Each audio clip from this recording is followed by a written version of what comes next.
Hey guys, tonight we begin with something a little darker, a time of plagues, punishments, and pottage. We're diving into what life was really like during the Middle Ages. Forget the castles and chivalry Hollywood sold you. The truth? You probably wouldn't last a single day. Before you get comfortable, take a moment to like the video and subscribe, but only if you genuinely enjoy what I do here. Let me know in the comments where you're tuning in from and what time it is for you. It's always fascinating to see who's joining us from around the world. Now dim the lights, maybe turn on a fan for that soft background hum, and let's ease into tonight's journey together. Congratulations! You've just woken up in the year 1325. The good news? You're alive. The bad news? So are the fleas. Your bed is a half-rotted straw mattress stuffed with bugs and hay that smells like a barn floor because it was a barn floor 3 months ago.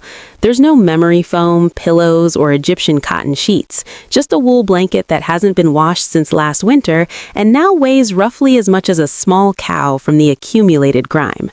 You blink awake as the church bell clangs in the distance. It's the medieval version of an alarm clock, only louder and somehow even less merciful. Your home is a wooden hut with one room, windows, and a charming open-concept floor plan where your family, livestock, and domestic insects all share the same space. The smell is a fragrant symphony: stale beer, human sweat, goat, and something you hope isn't mold, but deep down you suspect it is. Scented candles aren't even a thing in your world, and even if they did, they would just melt onto your dirt floor. You try to stretch, but immediately regret it because the air is freezing and your joints ache. You're 22 years old, which in medieval terms is roughly middle-aged. Your spine creaks like an old wooden door, and your knees sound like a bag of rocks being shaken by a confused peasant. Getting out of bed is a gamble. The floor is either wet from last night's rain, leaking through the thatched roof, or crusty from something your neighbor's chicken left behind. Either way, your bare feet are now part of the ecosystem. Privacy? That concept doesn't apply here. Your entire family, and maybe a random cousin who never left, are waking up beside you. There's no bedroom, curtains, or me time, just communal everything.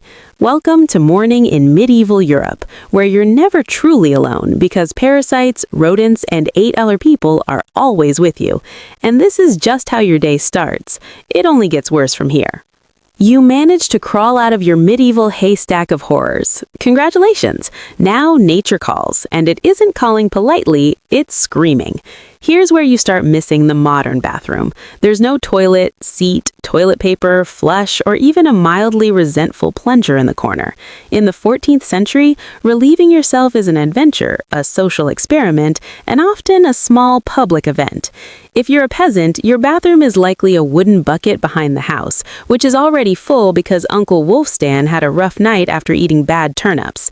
The smell is biblical. You hold your breath, do your business, and then comes the grand finale, tossing it into the street. You're supposed to shout something like "Gardaloo" before dumping it out the window. That's Old French for "watch out below." Although, frankly, nobody ever moves fast enough. Streets in medieval towns are open sewers, charming rivers of human waste, animal droppings, and mystery liquids you'd rather not examine. If you're lucky enough to live in a town with public latrines, congratulations! You get to sit shoulder to shoulder with strangers in an outhouse where privacy is a myth and ventilation is a cruel joke. You might make small talk, but try not to breathe too deeply. Toilet paper exists in your imagination.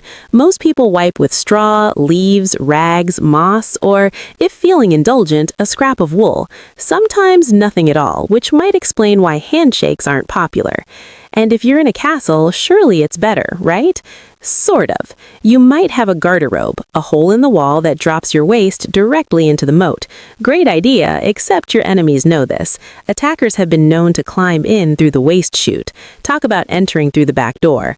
So whether you're a farmer or a baron, medieval toileting is a humiliation ritual. It's cold, public, dangerous, and permanently disgusting. One slip on a wet stone path and you're face first in humanity's leftovers. And you still haven't brushed your teeth. You survived the toilet. You deserve a reward, right? Maybe a nice breakfast, something warm, delicious, comforting. This is medieval Europe. Comfort doesn't live here. Breakfast, if you can call it that, is a grim affair. There's no eggs Benedict, coffee machines sputtering awake, or avocado toast. You sit down, or squat, near the fire to a wooden bowl of something that looks like it was scraped off a muddy boot. Welcome to your daily ration of pottage. Pottage is a thick, gloopy stew made of whatever you can find. Grains, root vegetables, maybe a few beans if you're lucky. It's been simmering in the same pot for days, sometimes weeks, and new ingredients are simply dumped on top of the old ones. It's less a recipe and more an ongoing edible experiment.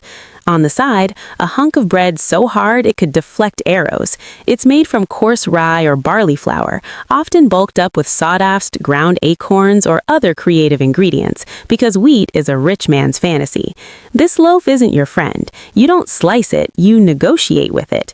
As for drinks, orange juice and oat milk lattes are dreams of the future. You're drinking beer at 6 in the morning. Why?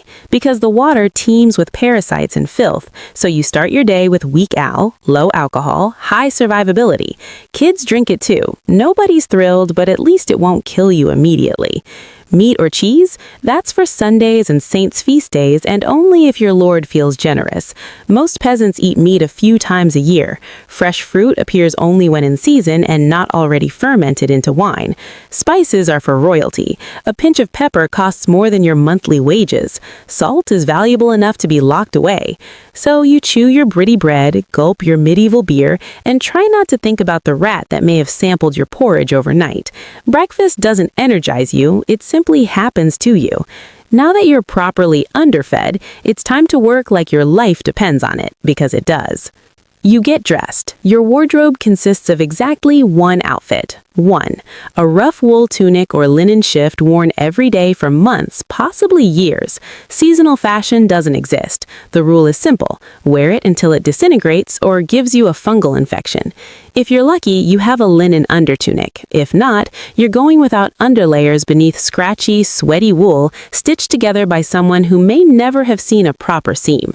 Washing machines, soap, and dry cleaners belong to another universe. Your clothes are stained, stiff, and scented like compost marinated in a pigsty. Washing them requires hauling water from a river, heating it over a fire, scrubbing with ashes or lye, and hanging the garment in the sun, which appears roughly 3 days a year. Shoes, if you own them, are made of untreated leather barely holding together and offering arch support comparable to a banana peel. Many peasants go barefoot through mud, dung, sharp rocks, and disease puddles. Your skin pays the price. You itch constantly. Fleas, lice, and bedbugs treat you like prime real estate. Everyone has them. Nobles, monks, children. Ambulant insect colonies. Scratching your armpit with a wooden spoon while chatting with the local priest raises eyebrows. Your skin is raw. Your scalp is a battlefield of bites. A rash means enduring it quietly for months because dermatologists and soothing creams don't exist in your timeline. Now that you're dressed in damp wool and discomfort, it's time to flash that morning smile. Except smiling is risky, not emotionally, dentally.